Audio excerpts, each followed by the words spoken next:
Today we're going to do face frame and layers.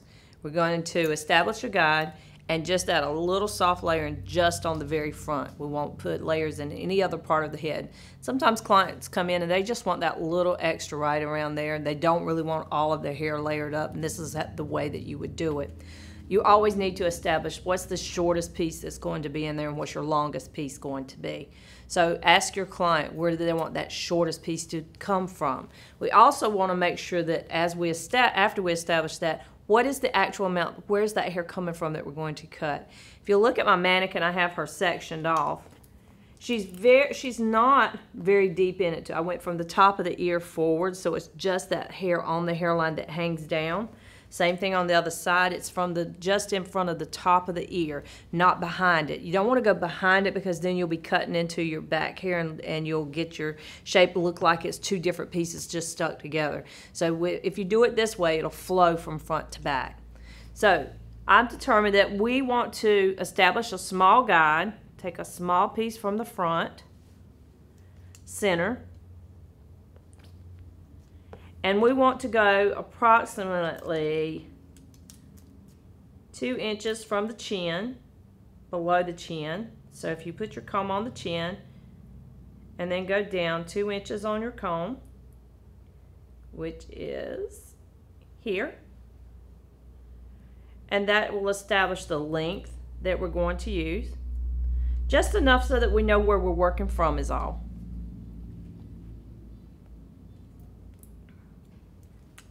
And then separate it back, because I put a little, half of that goes back to the left and another half goes to the right.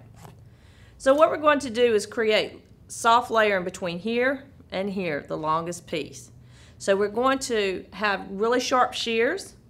We're not going to do the open and closing that we normally do. We're going to hold that shear half open and just slide it down the hair. Shears are going to be really sharp, so you want to be very careful with them.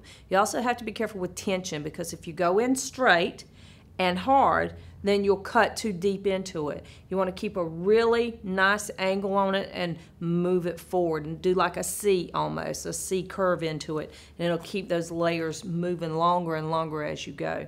Also, you don't want to do a lot of stopping and starting. You want to try to start and just gently slide it all the way around. And what you can do is once you check it, if you have an area that was a little longer, you can go back and add a little bit more. The key here is tension, because if you start with soft tension, you need to continue with that all the way through and make it one fluid movement if possible. You definitely want your mannequin to have nice wet hair. Make sure that you don't elevate the hair out when we do this, because if you do, you cut it out and when you let it go, you've got layering and it has a stacking and they're uneven. We want them to have a nice pretty line that comes when it's hanging down. So that's the way we want to cut it. So keep it close to the face. Here's my guide that I cut. Here, nice soft movement.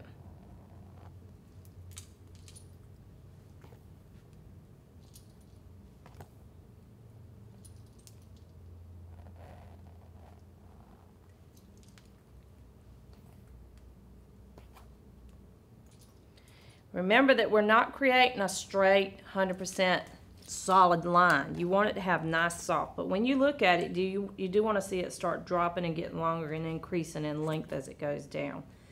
So now the fun part is to make the other side match it. Again, start with nice wet hair. And look at the amount of hair that's there. Sometimes you can have more hair in one section you do in another. So, and some people have thicker hair around the front of one side, more on the other. The hairline can sit further away. All those are things to consider when you're doing this. And your mannequins are generally thicker right on that hairline as well. This one seems to be just a little thinner on this side. But again, the first thing I want to do is find my guide that was previously cut, and here it is.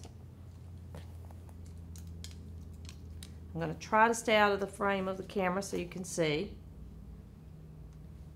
And if you're right-handed, this is going to be your awkward side. If you're left-handed, this is your good side. Turn the shear this way this time. We had it pointing down on the right side of the head. We're going to have it point down on the left side of the head as well. Again, make sure that you're doing a C.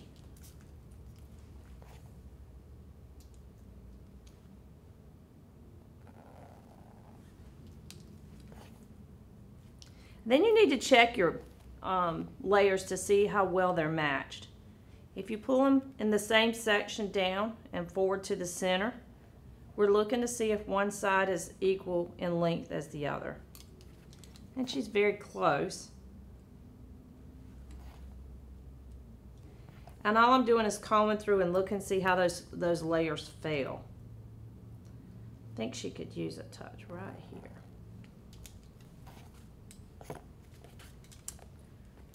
So now you can see her face frame and layers is what it is. Now if your client wanted it shorter, usually find somewhere to landmark, the chin, the lip, the nose, where it depends on your client. Just remember, the further it has to travel, the little bit more difficult it is to make it look soft. If you go really short here and you go really far down, you're going to get too much into the hairline, so be careful with that. So get with your instructor and let her see your guide before you move forward. I know you're going to do a great job.